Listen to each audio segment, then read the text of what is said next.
So put experts at the front and center of your sort of content and your campaign to make them famous. Feature their faces, their stories, their lived experience, and people and search engines want credible voices still. So put your experts at front and center of your content.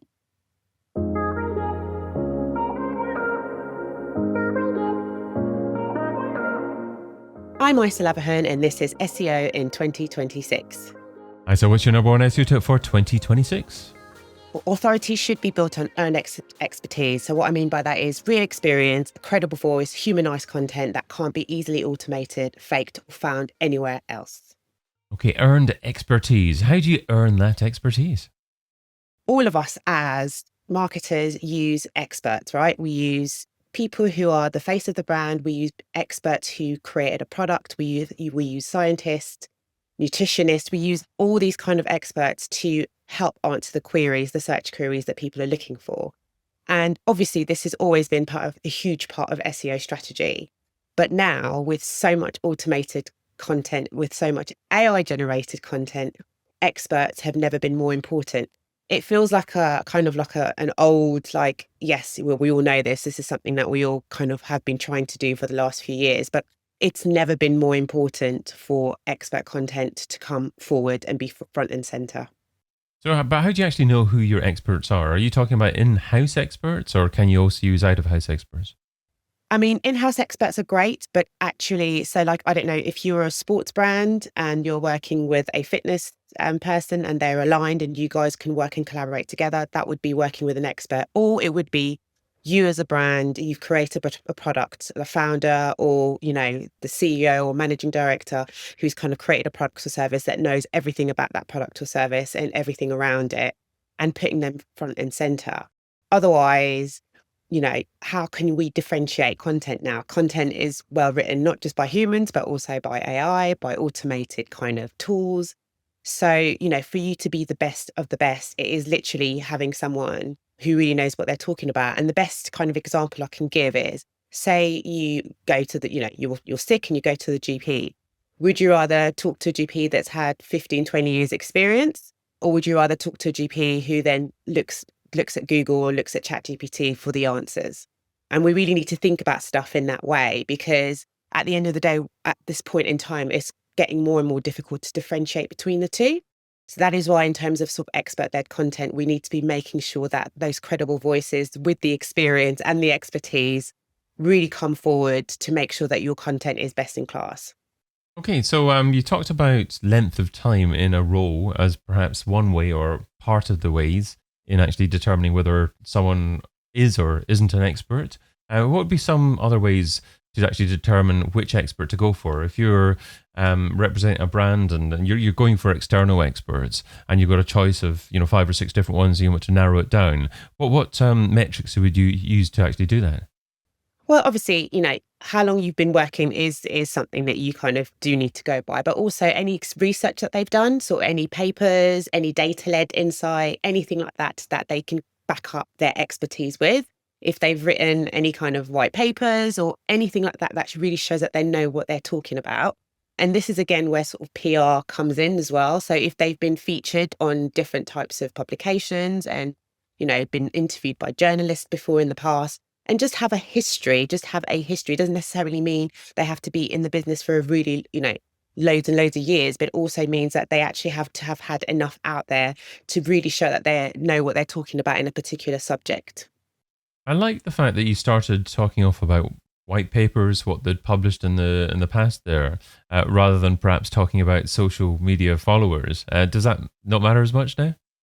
Well, and this is where we come in. Obviously, social media is important, but this is literally an example. So there was a TikTok doctor who ended up getting like 2 million or more followers and was giving people advice on what to do and how to solve different, symptoms and kind of diagnosing people. And then it turns out, a few years later, he actually wasn't a doctor at all, didn't qualify being a doctor at all, just came on social media and said they were a doctor, got loads of traction. And then, people were starting to believe what that doctor was saying. And then it turns out he actually wasn't a doctor at all. So that's a classic example why social media doesn't necessarily mean, you're an expert. Just because you've got following, or you've got engagement in your content doesn't mean that you're absolutely an expert. It just means that people are engaged with your content. And then I think actually the perfect scenario is having the two. Okay. So combine ideally social media, but start off with real credible results, which obviously starts off with what they've published in the past and maybe some sort of peer review and just demonstration of the fact that they've written something authoritative. But you also mentioned AI and what's happening in terms of things that can be faked. And obviously, unfortunately, white papers can perhaps be faked as well. What's the difference between a real white paper and a faked one? Yeah, I think it's obviously we want quick answers, right, at the moment. So what you need to then think about in terms of content that's being created is content that gets created too quickly. I mean, even if you're talking about experts can now be what's deep fakes, right? Someone can kind of pretend to be someone just in a video and acting. So there's no way around kind of moving away from telling what's real and what's fake. But the most way is literally having the credentials. So like say from a journalist point of view, there will be, I don't know, someone's talking about the effects of these weight loss injections. And one of my clients I work with is a doctor who's like a certified gut physician. They've been doing this weight loss kind of work for a really long time. They've been in the business for like 15 years. And journalists want to get their insight on what they think about different certain stories, right? So in terms of getting an expert to come forward, it's literally having as much data and as many tools and many data points as possible to be like, this person actually knows what they're talking about. You can't always differentiate absolutely, but the more you do, the more likely high quality and credible your content's going to be. And then also the more likely in the future that search engines are going to more likely trust your content than above others. Use the word trust there. What was the difference between earned expertise and trust? Does trust come from earned expertise, or does trust add additional elements? I think trust should come from from expertise, but now it's actually turning the other way, and this is what needs to combat it. So, like, actually having conversations with different journalists, one of the things they're trying to do is co-create content, like video content, rich content, podcast content with experts, because that trust element is like missing at the moment. People are not trusting the news. They're not trusting things that they read in the paper. They're not trusting information that's coming out at them. So I think in terms of trust, if you have that expertise, it's literally like, been a doctor for 15 years, worked in 7 different hospitals. When you list those sort of things, people are likely to trust you more than if you've just blown up on social media. Do reviews result in more trust? Yes, reviews do result in more trust. And then obviously there's certain industries, and, if you're working with a fashion brand and you're selling clothes, you don't necessarily need an expert, for that.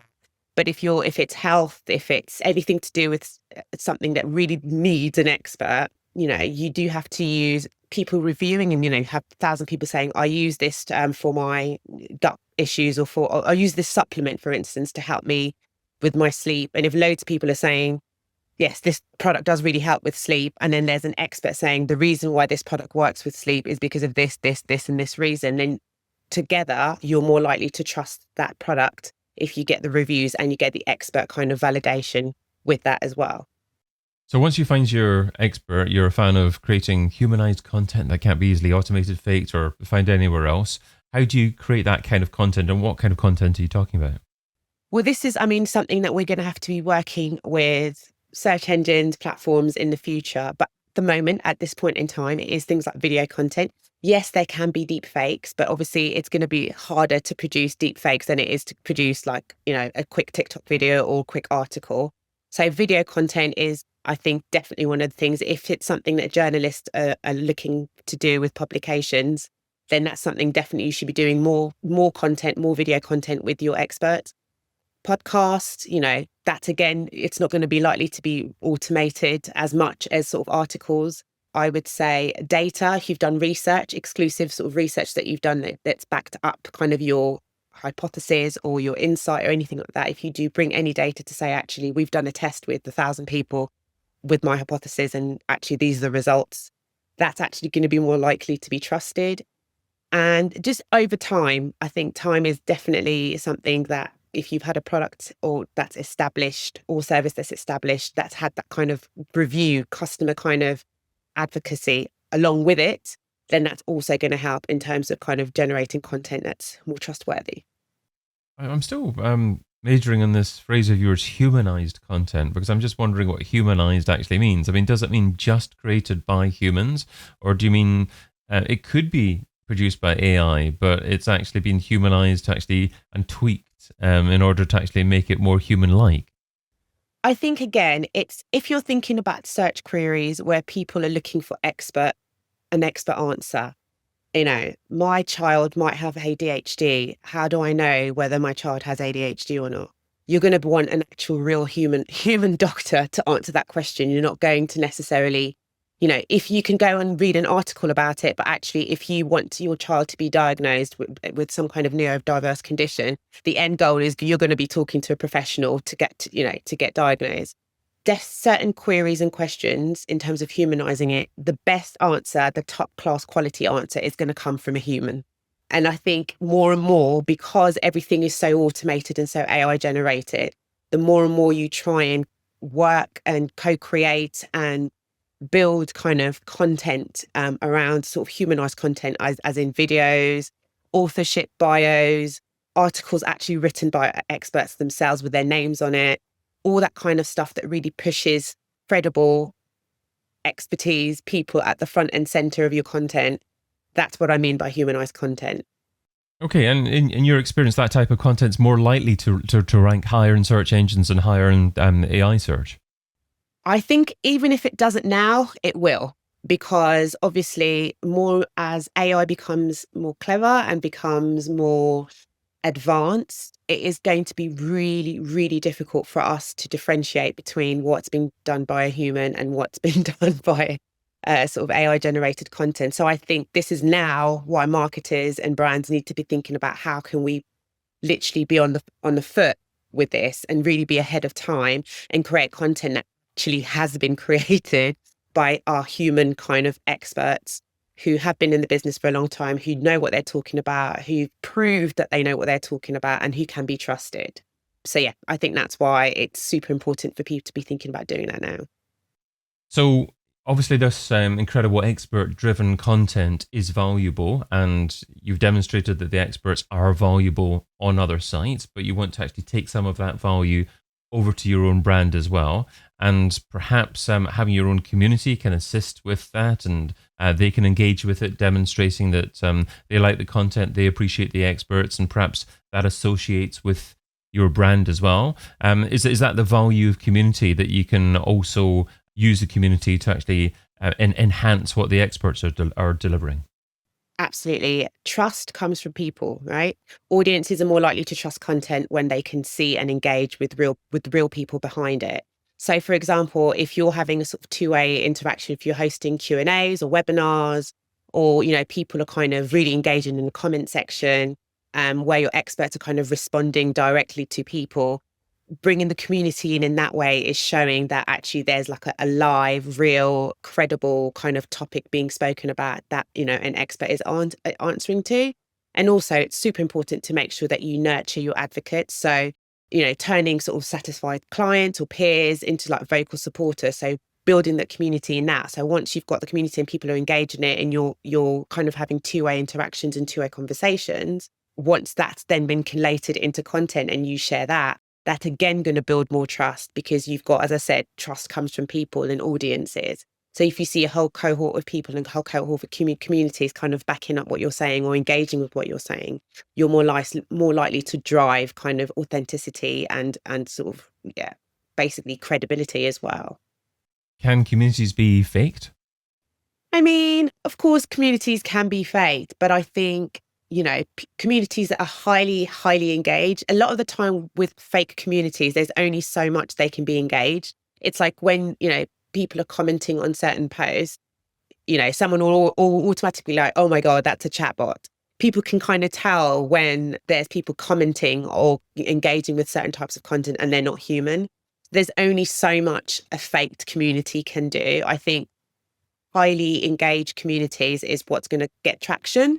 So actually, if you have, a group of people that are really passionate about what you're talking about, or really wanting to know about what you're talking about, or really interested and invested in the topic you're talking about, then they're more likely to be engaged. And there's more likely to be sort of credibility behind that. So yes, communities can be faked, but I think people have got an eye for that anyway. So what's the key takeaway from the tip you shared today? So put experts at the front and center of your sort of content and your campaign to make them famous. Feature their faces, their stories, their lived experience, and people and search engines want credible voices still. So put your experts at front and center of your content. Isa Lavahun is a search strategist. Find out more over at digiprcomms.com. Isa, thanks so much for being part of SEO in 2026. Thanks for having me. I've been your host, David Bain. Get your copy of SEO in 2026, the book, over at seoin2026.com.